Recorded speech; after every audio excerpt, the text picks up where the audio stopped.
dinamismo es un sistema filosófico que considera el mundo corpóreo como formado por agrupaciones de elementos simples, realmente inextensos, y cuyo fondo esencial es la fuerza. Cada hombre está inmerso en una cultura, de ella depende y sobre ella influye. Él es al mismo tiempo hijo y padre de la cultura a la que pertenece.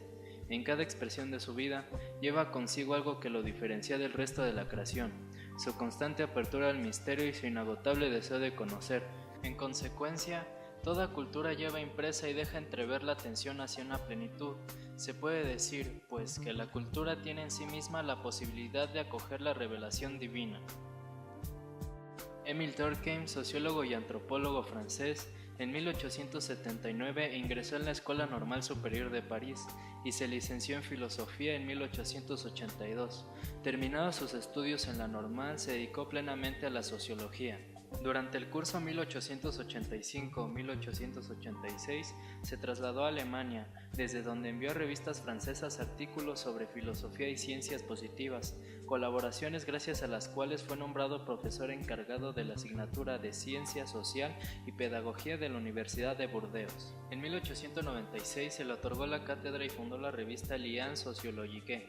En 1902 fue nombrado profesor de la Cátedra de Ciencias de la Educación de la Facultad de Letras de París, enseñanza que simultaneó con la sociología hasta su muerte.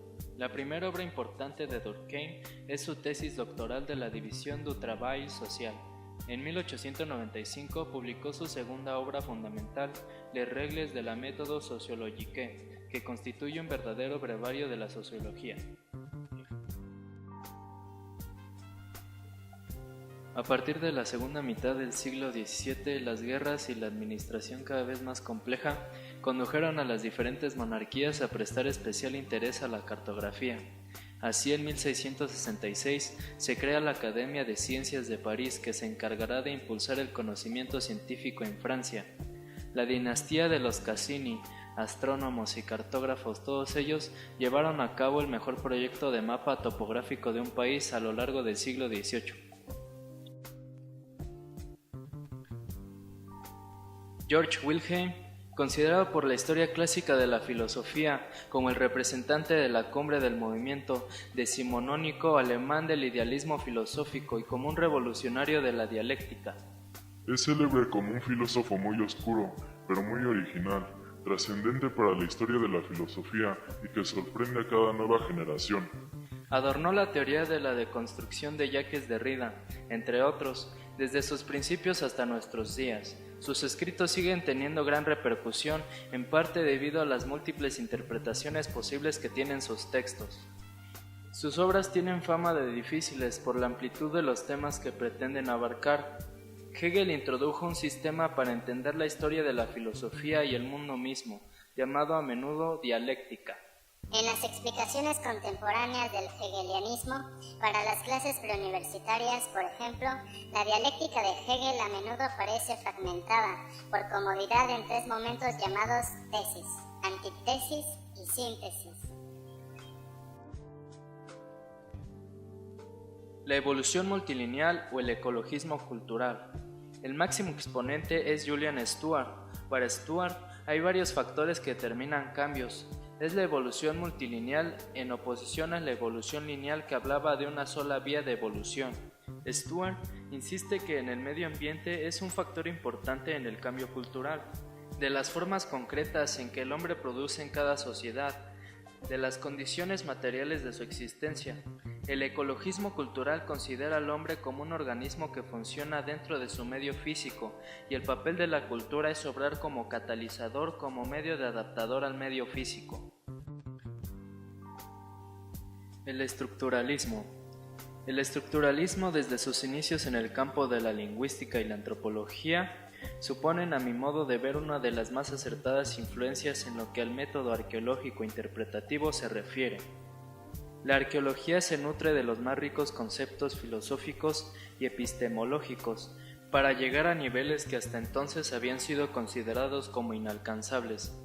El paso por cada una de ellas ayuda a un mejor entendimiento de la evolución de la misma, incluyendo los primeros pasos hacia su deconstrucción y posterior reelaboración en la heterogénea corriente del postestructuralismo.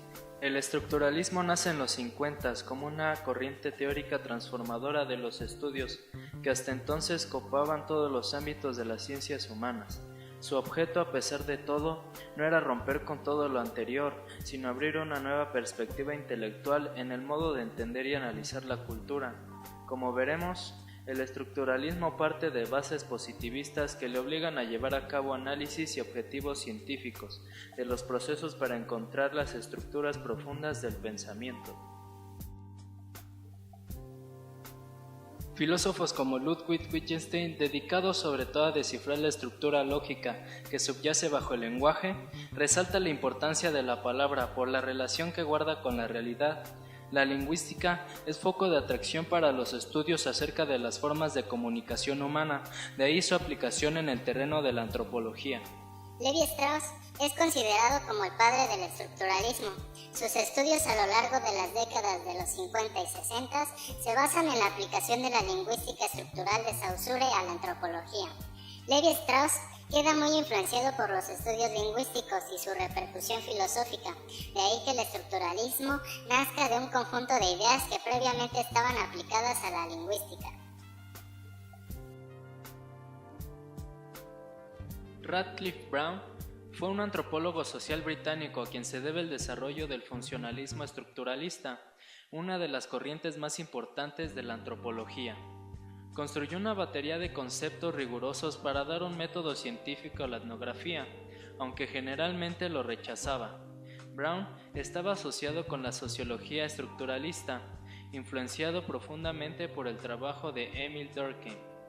Brown se dedicó principalmente al estudio de sociedades primitivas con el propósito de establecer generalidades sobre la estructura social.